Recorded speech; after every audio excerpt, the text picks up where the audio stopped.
Bismillahirrahmanirrahim. Assalamualaikum warahmatullahi wabarakatuh. Alhamdulillahilladzi arsala rasulahu bil huda wa dinil haq liyudhhirahu 'ala kullihi wa kafa billahi syahida. Allahumma sholli 'ala Muhammad wa 'ala alihi wa sahbihi ajmain. Amma ba'du. Rabbi shrah li sadri wa yassir li amri wa hlul 'uqdatam min lisani yafqahu qawli.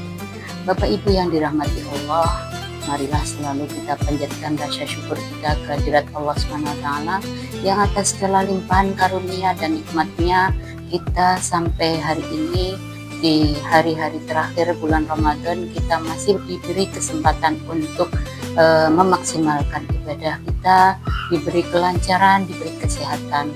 Semoga nanti sampai akhir Ramadan kita tetap dimudahkan sehingga kita bisa mendapatkan predikat orang yang bertakwa. Sholawat serta salam selalu kita curahkan kepada junjungan kita Nabi besar Muhammad Sallallahu Alaihi Wasallam yang insya Allah nanti syafaatnya kita terima di yaumil akhir. Bapak Ibu yang dirahmati Allah, dalam kesempatan kali ini saya ingin menyampaikan tentang adab-adab menuntut ilmu. Beberapa hari ke depan beberapa penceramah sudah menyampaikan pentingnya ilmu, dan saat sekarang saya ingin menyampaikan adab menuntut ilmu, karena yang namanya menuntut ilmu itu harus didahulukan adabnya dulu agar nantinya berkah untuk kita. Berkah itu apa? Berkah adalah bertambahnya kebaikan. Jadi ilmu yang kita dapat tidak hanya sekedar menjadi wawasan di dalam kepala kita, tetapi benar-benar bisa menjadi kebaikan untuk kita, bisa menambah wawasan untuk kita, juga menambah kita semakin mudah untuk menjalani ketaatan, mudah dalam mengamalkan, sehingga kebaikan yang kita dapat akan semakin banyak. Itulah yang dinamakan berkah. Dalam menuntut ilmu, seperti apa yang disampaikan Allah dalam surat Al-Mujadilah ayat 11, bahwa orang yang menuntut ilmu akan diangkat derajatnya. Dan tentunya untuk menuntut ilmu agar berkah tadi saya sampaikan perlu adab yang harus kita lakukan. Yang pertama adalah niat.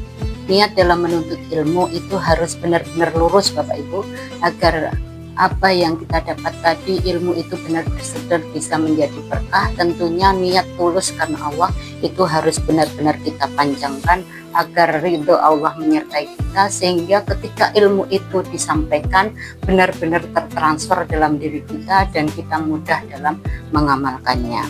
Yang kedua, tentunya hormat kepada pemberi ilmu atau sebagai orang yang menyampaikan ilmu, sebagai guru yang menyampaikan ilmu, tentunya kita harus hormat, menghargai apa yang disampaikan dan menghargai siapa yang menyampaikan. Itu penting Bapak Ibu semuanya. Banyak sekali fenomena saat sekarang di mana setiap ada sesuatu yang kurang berkenan di saat murid itu menerima ilmu dari guru, kemudian serta-merta sedikit-sedikit lapor ke polisi atau kemana, yang tentunya itu menjadikan sesuatu itu menjadi tidak baik, dan tentunya ilmu pun juga akan ditransfer dengan cara yang tidak baik pula. Bapak Ibu yang dirahmati Allah, adab yang ketiga adalah sabar dan tekun. Di dalam menuntut ilmu tentunya dibutuhkan kesabaran. Di saat mungkin ada kesulitan, ada halangan, ada rintangan dalam menuntut ilmu, itu wajar, dan dibutuhkan kesabaran untuk menempuh itu semuanya, agar nantinya ilmu itu pun juga akan mudah untuk kita dapatkan. Dan yang keempat adalah menghargai ilmu, dan apa yang kita dapatkan yang disampaikan oleh guru, seperti kisah yang disampaikan tentang bagaimana Imam Syafi'i dalam menuntut ilmu, itu tentunya juga cara beliau dalam menghargai ilmu maupun menghargai guru. Beliau itu, seorang Imam Syafi'i itu, bagaimana beliau kualitas keilmuannya, bagaimana beliau kualitas dalam kapasitas beliau sebagai imam, itu ternyata luar biasa sekali beliau dalam mendapatkan ilmu. bagaimana beliau menghargai ilmu, bagaimana beliau menghargai seorang guru. Ternyata beliau ketika menuntut ilmu, di saat guru itu menyampaikan, mau membuka buku saja, mau membuka lembaran-lembaran buku itu ternyata sangat hati-hati sekali. Jangan sampai suara beliau itu membuka lembaran bukunya itu jangan sampai mengganggu guru dalam menyampaikan ilmunya. Begitu beliau dalam menghargai seorang guru dalam menyampaikan maupun ilmu itu tertransferkan ke murid-muridnya.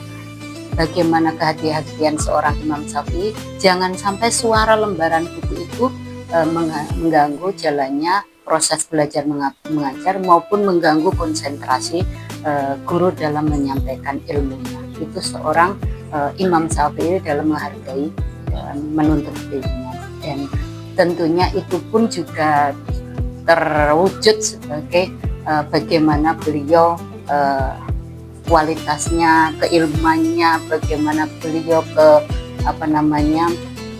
kesolehannya. Tentunya ternyata beliau sebegitu luar biasanya dalam menghormati ilmu maupun guru, dan itulah keberkahan yang tentunya beliau dapatkan. Mungkin itu sedikit Bapak Ibu yang bisa saya sampaikan.